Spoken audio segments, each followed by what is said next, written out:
Bueno, es un paciente masculino de 7 años, mano dominante. Un motivo de consulta es trauma de miembro superior, perdón, es derecho, ahí puse izquierdo, por un mecanismo rotacional por secarropas. Acá hay unos secarropas que, si bien tienen un mecanismo de seguridad, muchas veces por ahorrarse la reparación, anulan el sistema de seguridad y lo siguen usando en casas, ¿sí? El tema es que los niños, al ver este tipo de objeto dando vueltas, bueno, tienden a insertar la mano en la máquina y bueno, tienden a tener un trauma muy, en algunos casos severo. Este es un paciente, como dije, de 7 años. Fíjense, hay un edema difuso, más que todo ahí a nivel de antebrazo y de codo, y acude con estas radiografías. Tiene una fractura supracondilia con minuta y tiene una fractura de radiocúbito. Con estas radiografías, ¿ustedes le hubieran pedido algo más, algún otro estudio, o directamente ya, bueno, plantearían una reducción o una resolución? Y si la resolución ya estuviera en primera línea en su tratamiento, ¿ustedes qué tipo de técnica utilizarían? Neurológicamente está bien, Sí, neurovascular sin particular. es con elevado riesgo de hacer algún compartimental con este tipo de lesiones a dos niveles, ojos flotantes, elevado riesgo. Y el niño tiene 7 años, me dices. 7 años. Déjame, me pongo ¿Y, aquí la... y son fracturas cerradas, Diego? Generalmente sí, pero como te digo, todo depende del mecanismo por el cual presente la fuerza de centrifugado que No, en este caso no tiene, no son fracturas abiertas, ¿no? terapéutico que desarrollaron parte del equipo de traumatología infantil de mi hospital. Pero bueno, a nosotros nos llega bastante de esta patología cada 2 semanas. Será uno que llega por este tipo de mecanismo. Pues lo que planteas es qué hacer con las dos fracturas sin entrar de urgencia o hacer más pruebas. Lo he puesto ahí en el chat. Sí, si alguien haría una tomo, si alguien pediría algo Pues más, si personalmente yo no, yo creo que hay que operarlo de entrada. muchas Y veces el material para la resolución definitiva no está disponible de entrada. No, no es que puedo solicitar en un hospital público directamente un clavo elástico y entrar al quirófano. Entonces muchas veces nosotros nos tenemos que arreglar con clavijas de Kirchner, ¿sí? ujú. Entonces, bueno, no sé si quieren seguir hablando de eso o pasamos a la resolución. Bueno, la resolución. Me parece que en estas fracturas, bueno, yo creo que los clavos de Kirchner es una cosa que me parece razonable y es lo deseable, salvo que la fractura no se comporte. Pero bueno, se pone la resolución. Bueno, aclarando lo que ya había estado especificando, nosotros tenemos un algoritmo terapéutico donde dividen en tres tipos: leve, moderada y grave. Este tipo sería una tipo 2, ¿sí? Con un puntaje 3 a 4. Entonces sería una fractura combinada de ambos segmentos con al menos una desplazada, como acabamos de ver en las radiografías.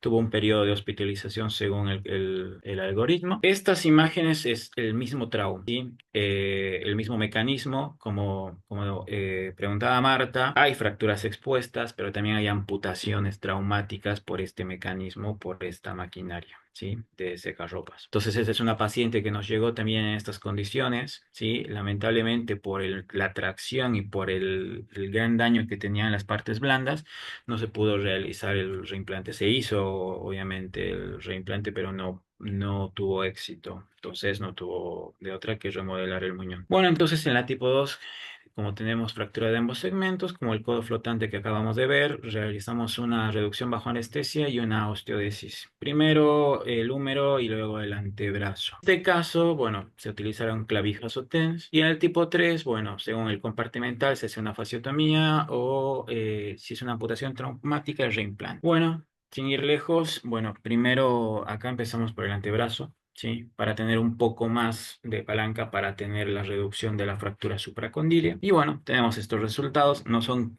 aclaro que no son clavos elásticos, son clavijas de Kirchner. No tienen la misma elasticidad y bueno, uno tiene que arreglarse con lo que tiene en la guardia. Y bueno, estos son los resultados en cuanto al antebrazo y estos son los resultados en cuanto a la fractura supracondilia. Sí, parece que se pasó un poquito el tema de la distancia, pero bueno. Se hizo un abordaje medial, ¿sí? Por el tema del trazo de fractura que tenía, porque por lateral no podíamos haber entrado porque íbamos paralelos al trazo. Así que bueno, este es el resultado final, este es el seguimiento y esta es la consolidación. Caso complejo, la verdad. Está bien resuelto y al final. Aquí la verdad es que diferenciar entre el 2 y el 3 ahí, en la posibilidad compartimental, a veces hay un compañero mío que esperaría 24 horas antes de intervenirlo. Me parece que se hizo lo correcto, lo correcto. Y la verdad, afortunadamente corregí muy bien este nivel de deformidad. Me preocuparía más el húmero, realmente en esa zona es complejo porque puede hacer deformidades posteriormente, pero bueno, la pinta es bastante buena. Digo, es un caso realmente muy complejo y bien resuelto. Bueno, esos serían los dos casos que tenía para presentar. Fenomenal, fenomenal.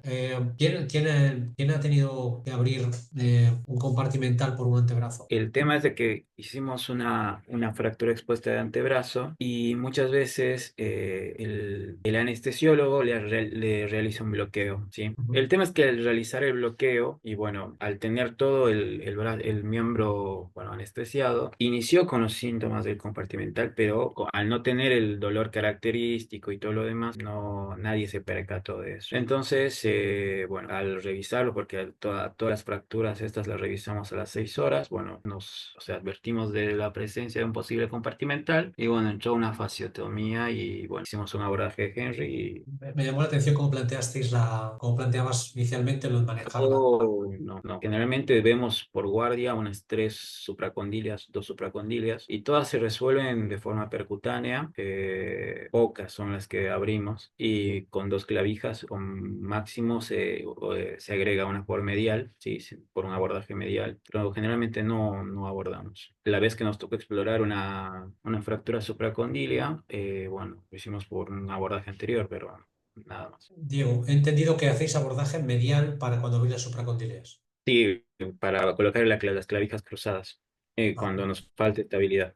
Muy bien. ¿Quién más hace medial? Yo siempre hago, cuando tengo que hablar hago un Alonso Llames, o sea, un posterior, pero tengo un compañero que siempre hace un abordaje medial y dice que es capaz de, separando el cubital, reducirlas desde delante mucho mejor que dar y colocar una aguja. O sea, pero un abordaje medial para reducir, ¿te refieres? Sí, No, yo cuando he tenido que abrirlas, que por suerte han sido dos y fue por un compromiso vascular, fue por anterior. vale, Yo más. también, las que he hecho abiertas las hago por abordaje posterior. Me parece que es mucho mejor, estoy más familiarizado con ese abordaje. Yo creo que depende mucho del cirujano con el que se sienta también más cómodo, el tipo de fractura y para No, tomar la sí. decisión. Realmente, claro, esta fractura es infinitamente más compleja de la que nos podemos encontrar. Bueno, me encontraré yo una más compleja, pero habitualmente es infinitamente más compleja. Y la abordaje medial, claro, hay un compañero que sí lo hace así, y él, su excusa es que él desde el abordaje medial, apartando el cubital, que es realmente lo que le da un poco de miedo, él puede reducir, ver casi el trazo de fractura de viso y poner una pinza de reducción con un flap completo y el riesgo de tener problemas disminuye bastante. Yo no me encuentro especialmente cómodo con ese abordaje, aunque lo he hecho alguna vez con él, pero bueno, me parece, estoy más cómodo por posterior, si tengo que ir por anterior, pues es eso, porque hay alguna complejidad mayor que haya que solucionar. Pero siempre las que he abierto, de hecho, las he abierto por posterior, por posterior. Diego, una cosa que me llamó la atención, eh, que hablabas de hacer primero el húmero y después el antebrazo, que al final fueron al revés. Claro, a mí me resultaría difícil no hacer primero el antebrazo. El antebrazo es inmanejable para andar moviendo el húmero, es inmanejable. Me costaría mucho hacer primero el húmero y luego el antebrazo, la verdad.